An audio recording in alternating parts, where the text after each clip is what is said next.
Hello, you guys. It's Rhiannon, and I'm going to be catching up on Tarot Vlogmas. I'm going to be doing days 11, 12, 13, and 14, and I'm going to take a little, what do I want to say? Inspiration from Amethyst Ascension from Rochelle. She used her cards to answer her last questions, and I'm going to do the same because she's right. This is a tarot challenge, and some of the questions are just difficult and for me awkward to answer on my own. So we're going to use the tarot, and I did want to show you guys this cool new tarot box that one of my friends, I had one of my friends make me, and I just love how it turned out. So good. So it's got a magnetic closure here that's really cool, and I actually keep my Morgan Greer, even though I had that out because I just did a reading with that, so I'm going to put that back. I keep a black tourmaline and a carnelian in with my cards. The black tourmaline, of course, keeps them protected and from absorbing any energy. And the carnelian keeps them like really creative, and like keeps the creative juices flowing so that when you go to get your deck back out, it's still like ready to go. I read that in a book somewhere and I couldn't remember where it was. And I was talking about it the other day, and I'm pretty sure it was in Judy Hall's Crystal Healing Wisdom Oracle. She talks about how it's good to keep a carnelian in with the deck, and I just always have. And then my regular, trust and true RWS. So we're gonna get that out. I have a couple pendulums and like a yes/no coin that I keep in there too. But how much do you guys love that box? Matches my tattoos. Okay, so we're going to use the tarot to do days 11, 12, 13, and 14, starting with 11, which was gingerbread. What should I indulge in? What is something that I should feel comfortable indulging more in? I feel like I have a pretty indulgent life. I work for myself. I work when I want to, how I want to, for who I want to. I have all the free time that I want. I definitely have been overindulging in carbs, that's for sure, in 2022. So I know the areas I probably shouldn't indulge in. So what areas should I indulge in? What areas would it be okay for me to indulge in a little bit more? 9 of Cups. So I definitely feel like who wouldn't want to indulge in 9 of Cups? Just being in the moment and being happy. And there's always reasons to look at what's gone wrong, kind of like 5 of Cups. So it's time to indulge more in what's going right. Like, really, I'm living my dream life, you guys. I remember back when I used to work, my career, I worked as a engineering technician for a major medical device manufacturing plant, like one of the top device specifically for renal failure. We made dialysis products, and I worked there for 20 years. And I remember, like I said, I would always be into like law of attraction and things like that. And I would say, if I could do anything I wanted in my life, I would just get paid to talk to people. And I was like, I would laugh because I was like, that's not even a thing unless you go to school for like a lot of years to become a psychologist or a counselor or something. And that's literally what I do, you guys. I get paid to talk to people, and I love my job so much. And I feel like I do take time to appreciate it, but I could definitely take some more time to indulge in just realizing like I'm living my dream for real. So, wow, that's amazing. Okay, number 12, Rudolph. What light do I bring?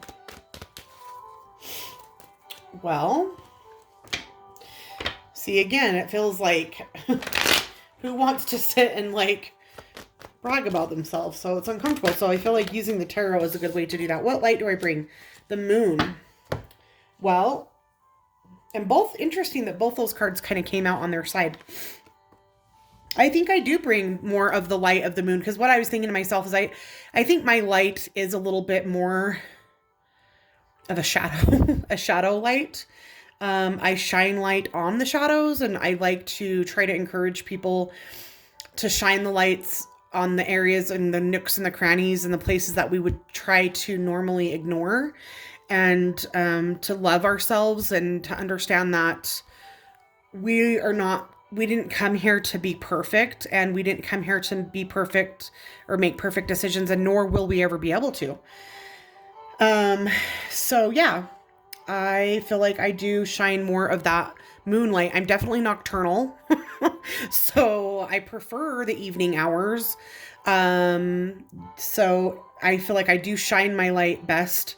I do a lot of my best work at night. I do a lot of study and like my own personal stuff, at night, because once I put the kids to bed, my husband's taken care of, that's like my time to, you know, do the things that I like to do, that which very much have to do with my intuition and all those things. And I'm obsessed with the moon and the stars and the galaxy, and so I think I help other people understand and learn how to use their intuition and trust their intuition. So that makes sense.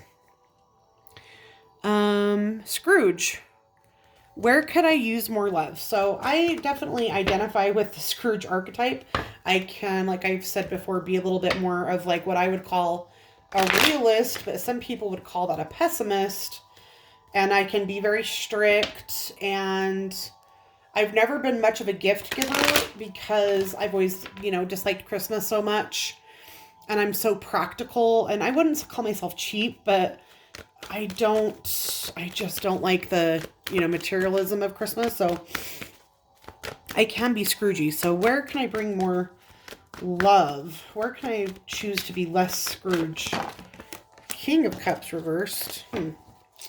Well, I tend to look at court cards as actual people. I don't really even have anybody close to me as far as males that are water signs.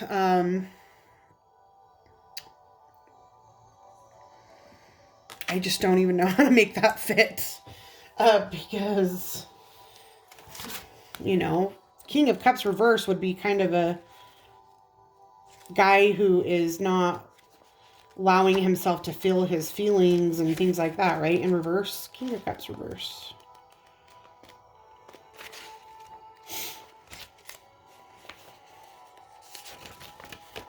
King of Cups reversed. A powerful man, but likely to be crafty and violent. A fierce nature under a calm exterior. Double dealing. Beware of being robbed of either virtue or money. Well, that doesn't sound fun, and I don't know how I can bring more love to that. It might be a person, but I just can't figure out who it is. So let's ask for a redo on that one. Where can I be less Scroogey, and bring more love? I do have a brother that's a water sign. I wonder if he needs... I'll probably reach out to my brother just to see if he needs more love. Actually, we are in a fight. And I am kind of being stubborn about it. Shit.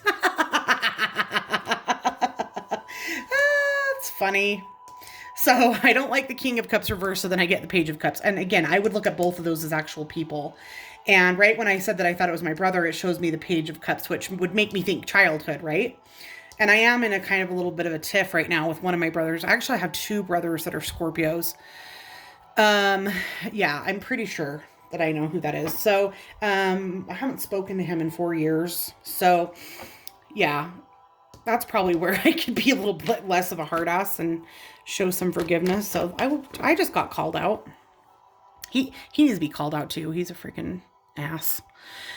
But I do believe in, forgiveness and second chances. So, all right. So then, ornament, what holds me up? And I believe this is coming from a stance of like, what lifts you up? What holds you up?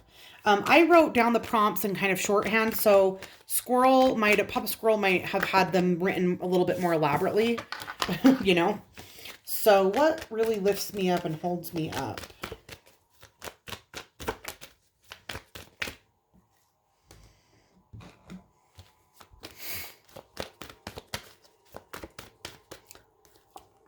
The Judgment card.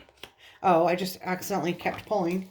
Judgment card and 8 of Cups. I'm going to let go of that because I've just been pulling one card. The Judgment card. I guess what holds me up, I do look forward to Judgment Day a little bit because I'm a person that likes, I feel a lot of gratification from impressing others. Like I love to get feedback, and you can kind of look at Judgment Day as like your review of your life and how well you did. And yeah, of course, some of that's probably not going to be amazing, but you're going to get to hear all the amazing things that you did too.